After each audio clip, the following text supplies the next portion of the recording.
Hello, Clash fans. Trample Damage coming to you today with Town Hall 13 Mass Hogs. So, if we jump out of here and go Clan Warlog, this was our last Clan War that ended a night and a half ago. So, what we're going to run through is how to attack and identify, mainly identify bases and then attack bases that can be hit by these mass hog attacks using a zap quake. So before we jump into it, if you are interested, obviously I appreciate if you subscribe to the channel, hit the like button on the video, all that fun stuff. Tell your clanmates about it. Check out all the other great videos. I have lots of great tutorials. Seriously, like browse through my channel. It's well organized, and enjoy. So what makes a good base for mass hogs with a zap quake? The main hog rider enemies are the Archer Queen, hello Archer Queen, clan castle troops, the scatter shots, the eagle artillery, and the town hall. So obviously I just listed a whole bunch of stuff, but there are 1, 2, 3, 4, 5 plus Archer Queen. We'll call it 6 objects that can really cause problems for hog riders. So when you have a base that's presented to you like this, where I can get 1, 2, 3 of those all in one with a zap quake, I'm actually in a position to potentially do well. But it won't always work if the town hall is directly in the middle of the base. But since this is a somewhat of a teaser base, a town hall more on the outside, I can use my heroes and my siege barracks to get rid of the town hall. I can use my zap quake to get rid of the clan castle and the scatter shot and the Archer Queen when timed correctly, which takes out 4 of those 6 threats. So all I have to worry about is this eagle and this scatter shot. And with some creative protection from my Grand Warden, a well-placed freeze spell, and a couple of heals, I can get my way through that eagle and that scatter shot. So the game plan here is going to be zap quake, all that stuff, and then barracks with heroes, king and queen, to take out the town hall, and then mass hog riders in from here. Now what we're going to do is on the next base, we'll show you another type of layout that's very similar to this, but different in structure. But structurally, it's similar with where these main defensive units are, only that one's worse because they put both of their scatter shots. So that one was even easier. So I'm going to go ahead and start here. You'll see this whole entire attack took less than 2 minutes because of how strong these hog riders are. Now you'll see I already hit start the attack because you can see the timer counting down. So as soon as the Archer Queen got into position, I went ahead and dropped 7 lightnings right on her head. Bye, Archer Queen. Then you'll see this earthquake spell is going to hit that wall piece. Try and find where you can deal maximum damage, right? I don't just need it to hit this clan castle. I wanted to move it so that I could also hit the eagle and this inferno and that scatter shot. So that's where I dropped my earthquake spell. And you can see it hit the mortar, scatter shot, the air sweeper, eagle artillery. Obviously it's finishing off the clan castle and taking 29% of the hit points off of that inferno tower. So then we move to the next stage of the attack, which is bringing out the siege barracks and some creative funneling by my barbarian king.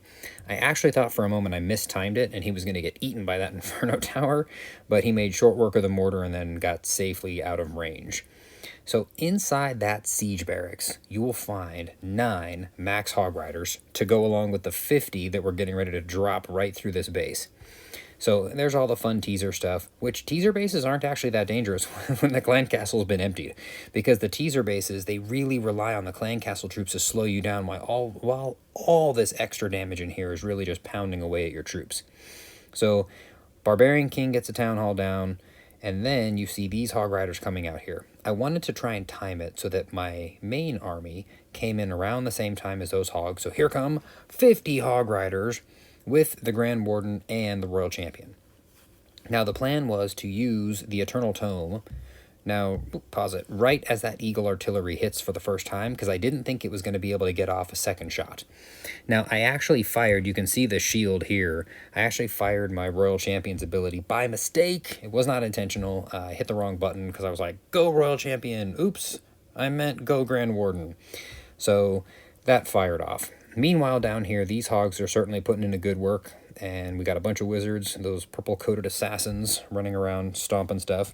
Now, my plan was, with these defenses down, which would include the Grand Warden, the hog riders would just continue plowing right through everything here. Now, I intended for my freeze spell to hit the eagle artillery and the scatter shot. Now, unfortunately, I was overcautious. I wanted to make sure that I hit the scatter shot, so I missed the Eagle Artillery. So a bit of a misfire, but my hogs were close enough that I didn't need to worry too much about it. Now here we go. We'll show 1, 2, 3. We'll go really slow. Scatter shot's about to hit. This is why the scatter shot is so dangerous to hog riders. Just like that, one hit from the scatter shot, half the hit points disappear from these hog riders. Now that's why I placed the heal spell right there, so that as the scatter shot hit, they'd have a chance to start beefing back up their hit points before taking another shot from the scatter shot. And again, you see, look how close they come. They go down into the red on their hit points. Now the other thing I misfired with is I meant to have this heal spell a little bit lower to cover this bomb tower, but ultimately, when you have 50 hog riders plus 9 in the clan castle, so 59 hog riders, they've already taken out almost every defensive structure. And at this point, because of the royal champion still pounding away, hog riders all over the place, the last thing remaining from a defensive perspective is that single target Inferno Tower, which, look how many hogs are left in here. That's like, there's 1, 2, 3, 4, 5, 6, 7, 8, 9, 10, 11, 12, 13, 14, 15, 16, 17, 18. There's like 18 or 19 hog riders in there. And of course, we put a few wizards and a few archers around the outside to be able to clean things up. And presto, we have a beautiful 3-star attack. Now that's not going to work against every single base, right? When I looked at this base as a possible attack, I said, I'm not going to take that approach because I can't get lots of value. I can't get the clan castle and any of those other key buildings, right? There was no archer queen right next to there. There was no scatter shot next to it. There was no eagle artillery. So I didn't find that I was going to get a lot of value out of a zap quake on this attack. So it's about picking the bases appropriately. So I'm going to jump ahead into the war that we're in today, and we found another base layout that had a very similar opportunity for us. This one was even more disgusting because they were foolish enough to put both of their scatter shots and a clan castle and an archer queen all in that same exact location. Now you'll see this attack also takes only about 2 minutes. Now I'm going to stop for a moment there. The town hall, not completely exposed, but exposed enough that with a little bit of funneling and a few wall breakers in here, I should be able to get to the town hall again with the heroes and the siege barracks, and then allow my hog riders to just come storming through here to take the rest of the defenses out. So we'll see how this one went down. Again, town hall in the middle of the base, not going to be the best way to try and take a zap quake attack like this, because you're going to have to rely on the hog riders to get to the town hall, which is not always as easy. So there we go. We got the 2 scatter shots down, along with the Archer Queen's altar and the Archer Queen. And then I decided to move the Earthquake spell off a little bit because I wanted to hit, I might have been able to get that Eagle Artillery, but I was content to just hit a few of these other buildings to soften them up. So we've got Siege Barracks down, tested with 1 wall breaker, put a bunch more wall breakers in there to pound their way through. And then for a moment, I actually got nervous that this was going to fail for me, because my Archer Queen, after getting that Archer Tower, goes for the Wizard Tower. And in that moment, I thought, oh man, my attack is ruined, which it could very well have been. But after jumping up there and hitting that Archer Tower, she decides to come back into the base. I wanted the Town Hall down before those Hog Riders came out, but unfortunately that's not the way things worked out. I went ahead and triggered the Archer Queen's Royal Cloak just to take the Town Hall down as quickly as possible. And then here comes 50 Hog Riders with a Grand Warden and a Royal Champion. And again, on my first approach, went ahead and triggered that Eternal Tome to protect from the first shot on the Eagle Artillery. And with no scatter shots to worry about, I went ahead and dropped the freeze spell on those 2 crossbows and that Eagle Artillery. With no scatter shots, the Eagle Artillery is the next most dangerous thing. Single target towers, that was probably a bad use of the heal spell, but I was worried there might be a bunch of giant bombs inside there. And I had an extra one I was going to be able to hold on to. Now, there were giant bombs over here, which started to make me a bit nervous, so I went ahead and dropped that heal spell just to charge those guys back up as they come into hardly any defenses left over here. And you see I'm scattering around wizards and archers to help with the cleanup process.